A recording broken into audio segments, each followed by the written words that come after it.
The Pedal Traveler. Explore more, pedal further.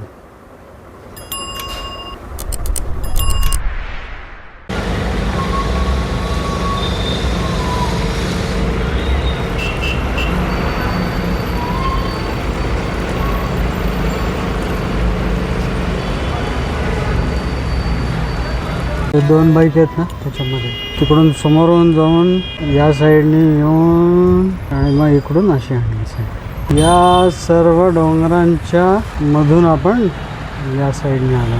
हे theatre आहे आपलं, मागे जवळपास 250 मीटर आहे आपलं हॉटेल.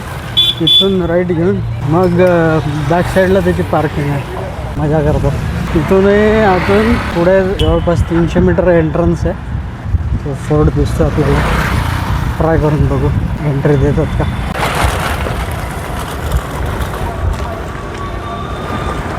Monolithic rock.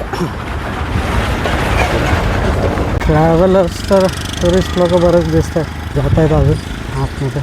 बसेस, गाड्या आणि कंपाऊंड वॉल पण तटबंदी. कंपाऊंड नाही, तटबंदी. मग बस स्टँड स्वच्छ आहे. बसेसही बऱ्याच आहेत. अच्छा, तिकडून आत चालली आहे. मला वाटलं तेच एंट्रन्स आहे फोर्टचं. ते बसस्टँडचं एंट्रन्स आहे ते. बघू अजून पुढे म्हणजे फोर्टचं बरोबर चालायला पाहिजे. ही तटबंदी इकडून आहे, तर समोर एंट्रन्स फोर्टचं. हे काय स्ट्रक्चर आहे काहीतरी जुन्या टाईपचं. मंदिर पण दिसतंय आत. दुबंग आहे पण छान आहे.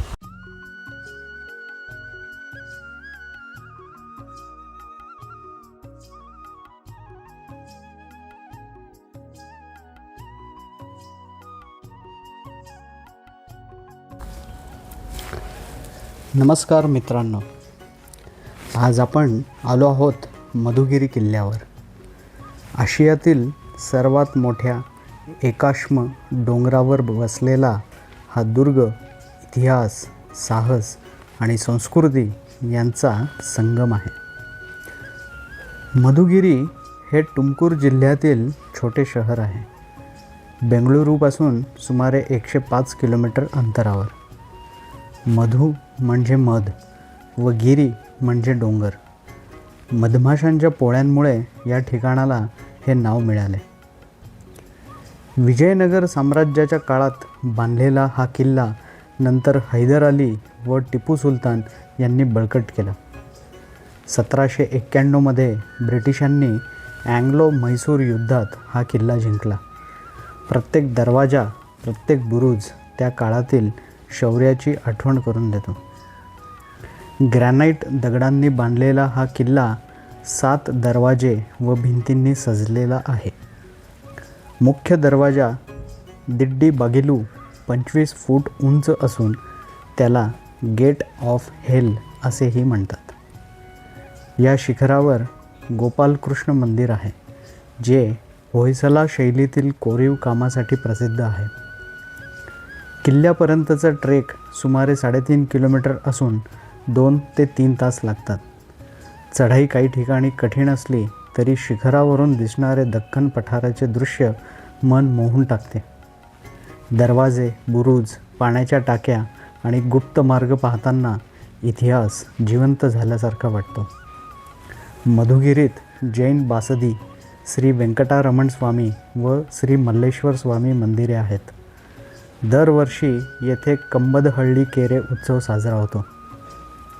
तर मित्रांनो, इतिहासाची साक्ष देणारा हा किल्ला, साहसाची मजा देणारा हा ट्रेक मधुगिरी खरंच अविस्मरणीय आहे.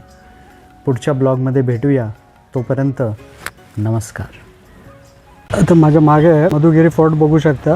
आत्ता उतरून आलो आहे आणि दुपारचा चहा एक झाला, त्याच्यामुळे आता थोडं फ्रेश वाटतं आहे. आताचा प्लॅन आहे आता हॉटेलमध्ये परत जायचं, मस्त शॉवर घ्यायचं, फ्रेश व्हायचं, जरा आराम करायचा, व्हिडिओ फोटो थोडे बघायचे, काही एडिट करता आलं तर संध्याकाळी मग घेऊन आज लवकर झोपायचं, कारण उद्या परत 90-95 किलोमीटरची राईड आहे. आता रूमवर जातो आणि मग तुम्हाला भेटतो. बाय. झाला एकदम टिपटॉप वाटते. सगळा थकवा निघून जातो. कडक पाण्याने सगळ्यात थेरपीसुद्धा केली, त्याच्यामुळे क्रॅम्प वगैरे यायला जरा कंट्रोल पण होता. आणि आता रस्त्यावर बघू शकता वर्दळ जरा कमी झाली आणि आता मस्त काय 1.5-2 तास आराम करू. 8:30-9 वाजता जेवण करून येऊ. ते समोरच तिथं दिसतं ते उडुपी हॉटेल आहे. तर उडुपी हॉटेलमध्ये सगळंच मिळतं, साऊथ, चायनीज, नॉर्थ इंडियन. थोडंसं जेवण करून म्हणजे लवकर झोपलं की उद्या परत राईडला आपण मोकळं. तर ठीक आहे, आज इथंच थांबू. परत आता उद्या नवीन राईड, तिसरा टप्पा आपल्या सायकल यात्रेचा. आणि उद्या परत आपलं बँगलोरच आहे.